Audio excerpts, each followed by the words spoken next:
I really appreciate you joining me today, and this story is actually a follow-up to a story that I covered over the past year. Yousef Makki was stabbed to death in Hale Barnes in 2019. This was made out by the prosecution to be three boys that had got carried away and were friends. And over the past year, I've followed his family online as they've campaigned to try to raise awareness and also to try to get justice as they see for Yousef. Over the past few weeks, there has been an inquest in the coroner's court, and the family requested that they release the CCTV footage of Yousef's last moments with Adam Chowdhary and Molnar. First, we're going to watch the CCTV as it was released, and then I'm going to explain the other elements of the case, and I'd appreciate it if you left a comment below. The first clip shows Yousef Makki wearing his glasses, riding into the back of a car park. He's with Adam Chowdhary, and shortly after, you will see Joshua Molnar arrive, smoking a spliff. All three of them then go into the back of a car park to continue to smoke the spliff and also to play fight and just act like young teenagers do. You can see in the video Yousef Makki shadowboxing, and he also is play fighting with Joshua at some point as well. Adam Chowdhary is the other friend, who was the one that had actually arranged the drug deal that the whole case was about. They had ordered a queue of bud, £45 worth of bud, and the phone call that was recorded showed them having to tell the dealer that they didn't want 90, they wanted 45. But their plan was to rob him anyway. CCTV then shows all three boys riding out at 20 to 5 on the evening to go to meet the dealer to get the drugs. Adam Chowdhary and Yousef were the ones that had purchased the flick knives online, and they'd showed them to Joshua on a break from lessons, and they said that he'd been impressed. They said that Joshua had his own knife that day as well, a penknife. The three boys then are seen on CCTV cycling down Chapel Lane towards the M56 at 10 to 5.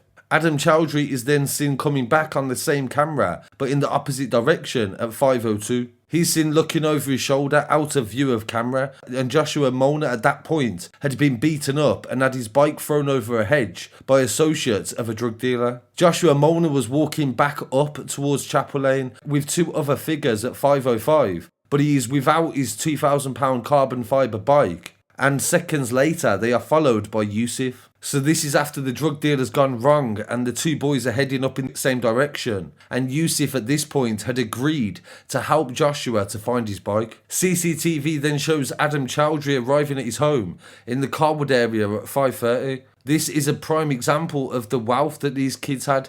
This kid has got a gated entrance to his house, and at 6:10 he's seen leaving his house again to go to meet up with Joshua and Yousef. The three boys have reunited, and Joshua is seen on CCTV taking Chowdhary's £300 coat off him on Chapel Lane at 6:30. This is because he blamed him for the incident earlier where they'd lost his bike over the drug deal, and he said he would keep the coat until he got his bike back. Joshua is then seen holding the coat walking down Ridge Avenue at 6:30, and he's followed by Yousef and also Adam.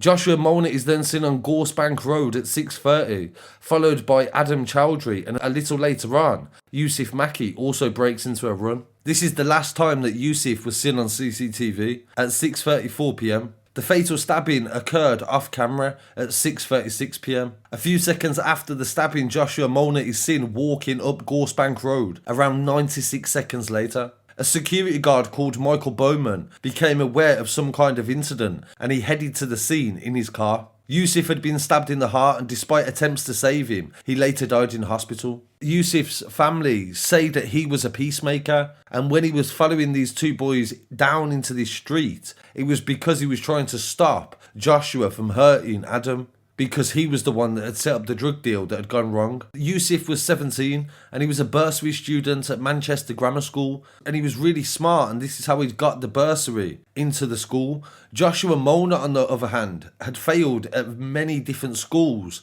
and his family had just paid for him to go to this very expensive school. The stabbing occurred on March the 2nd, 2019, and he was found not guilty of murder and manslaughter following a trial in 2019 also, and he told the jury that he acted in self-defense. Joshua is now 20 years old, and he's told the inquest into the death last week that Yousef called him a pussy, pushed him and punched him, and he said he wasn't sure who pulled the knife out first. And this is one of the major things that caused a lot of doubt in the case, is because all three of these boys had knives, and there was no reason for them to have a knife. But at the same time, this causes a lot of doubt and also a massive narrative for the prosecution to defend by saying that the victim also had a weapon. And due to the fact that he wasn't caught on camera, it is literally the boy's word against the others. The coroner in the court refused to release body cam footage from the police, but released the edited CCTV. In the 2019 trial, it was said that Yousef was trying to keep everybody outside so that they could find the bike and resolve the issue and everyone was on good terms. Joshua had said that Yousef called him a pussy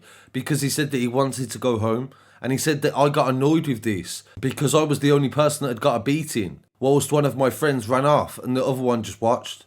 Another major defence in the trial as well was the fact that Joshua listened to drill music, and his family's lawyer used this as an excuse as to his behaviour and how it had deteriorated, and almost a reason as to why this actually occurred. The coroner's conclusion this week has upset the family, and the solicitors that represent Joshua Molnar said, "This has been a tragic and unusual case, and it has attracted a lot of comments in the press, social media, and even politicians. The evidence has now been tested vigorously at a trial before a High Court judge and also an inquest.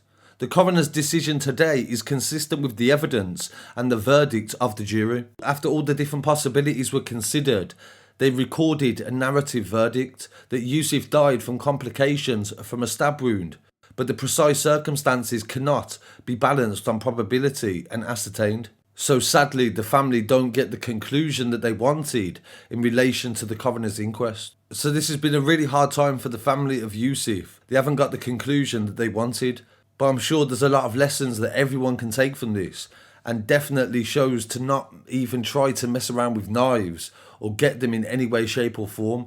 So rest in peace to Yousef Makki, and my condolences to his family. I really appreciate you joining me today and for supporting the channel throughout the whole of the coverage. I'll be back again very shortly with some more news. Please don't forget to like, comment, share and subscribe. Follow me online as well at Scarcity Studios on Instagram, Facebook, Twitter and TikTok. Peace. This is the Scarcity Studios YouTube channel. Please don't forget to like, comment, share and subscribe. And our sponsors are Alpha Claims and Hire Birmingham, the leading and best accident management company. Get a replacement car anywhere in 1 hour.